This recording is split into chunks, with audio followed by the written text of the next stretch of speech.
This podcast is produced by the Harwood Productions Podcast Network. To learn more about the network and to find more of our shows, visit us online at www.harwoodpodcast.com.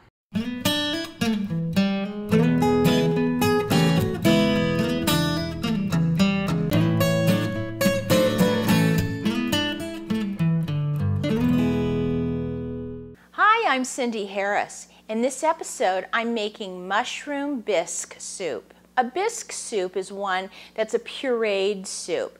And in this soup, what I've done is I've taken some different types of mushrooms, pureed them with some broth and some onions, and then I've added a splash of cream and some sherry, and it makes for a wonderfully rich and delicious soup. Now for mushroom bisque, you want to have a variety of mushrooms to work with. And when you go to the grocery store, you can see there's little button mushrooms, cremini mushrooms, shiitake, chanterelles, all kinds of mushrooms. What you want to get is about 3/4 of a pound of a mixture of mushrooms. Now today at the grocery store, I was able to get a hold of 2 kinds of mushrooms that I like. So what I have here is 10 ounces of a sliced cremini mushroom, which is like a baby portobello, and then I have about 3 ounces of shiitake mushrooms. I'm going to want to chop most of these up very finely, but I do like to put a few raw mushrooms on the top of the soup. So I'm going to take out, say 3 of the shiitakes and sort of a handful of the creminis. I'm going to set those aside. And then I'm going to chop the rest of these up really finely. So you can see I'm just running my blade through the mushrooms. Now once I've chopped these all up, you can't tell which were creminis and which were shiitakes, which is just what I want. So they don't have to be perfectly cut up, but just a fine chop like this will be great. Now I have some green onions, and I want to thinly slice these up, and I want to get about 2 cups worth. So I'm going to chop both the green and the white parts up together, and I'm going to go ahead and measure out about 2 cups. Over at the stove, I have my medium stock pot, and I have it on a medium-high heat. And I'm going to put in about 2 tablespoons of butter and about 2 tablespoons of olive oil. Now once your butter is totally melted and it and the olive oil are starting to bubble a little bit, we're going to take our green onions and we're going to put those in. And we're going to saute these very slowly for about 20 minutes. Now I'm going to come over every now and then and give these a stir. If at any point you feel your heat is getting a little hot, you turn it down, but we want to let these go for about 20 minutes. Now this has been about 10 minutes, and you can see that these are getting really dark, which is what we want. And at this point, I've turned my heat down to low, and I'm just going to keep this going at a low simmer for another 10 minutes. It's been 20 minutes, and you can see my scallions are really dark, but it means that they've really got great flavor. Next, I'm going to take 3 tablespoons of flour, and I'm going to stir that into the onions, and I'm going to let this cook, and you can see it's bubbling away. I'm going to let that cook for a minute.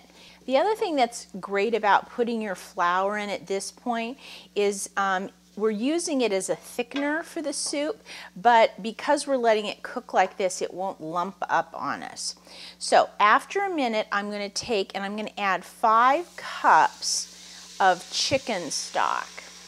And I'm going to bring this up to a boil. So I'm actually going to turn my heat up to high, and I want to get this broth boiling. The broth is boiling, so now I'm going to take all those finely chopped mushrooms and I'm going to put those in, give that a little stir. I'm going to turn my temperature down to medium-low. I'm going to put the lid on, but I'm going to leave it ajar so some of the steam can escape, and I'm going to let this cook for about 10 minutes. Now I'm going to take the lid off, And the next step is to use an immersion blender, and that's one of these. And these are great for making pureed soup. If you don't have one of these, you could take and put the soup in a blender. But the thing that I like about the immersion blender is you can just leave it and put it right into your soup pot. So I'm going to put it all the way in, and I'm going to kind of pulse it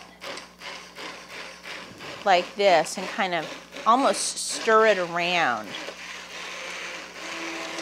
And I'm going to keep going until the soup is nice and pureed. It's important when you're using an immersion blender that you keep it in the soup. You don't want to lift it up and out because that hot soup could spray on you.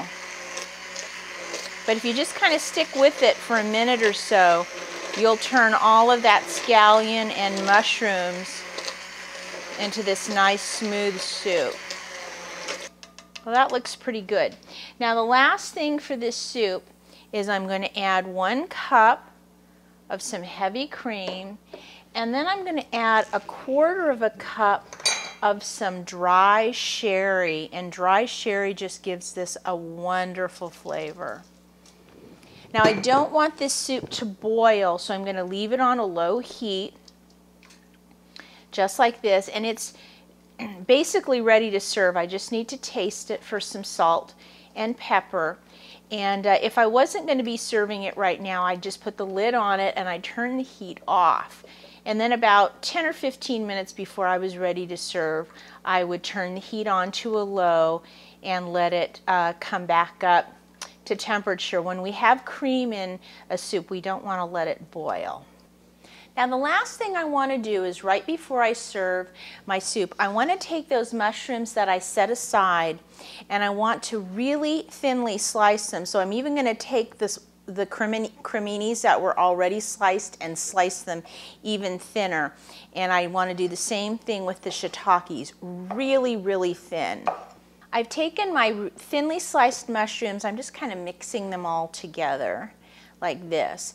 And when you're ready to serve the soup, just take a small little pinch of these sliced mushrooms and put it in the bottom of your bowl. Then you'll come over to your mushroom bisque and you'll ladle some of that hot soup on top of it. Well, if you'd like to try this mushroom bisque at home, just go to our website and visit the Soups On show notes, and I'll have the recipe there for you. And as always, if you have any questions, please send me an email. I'll see you next time.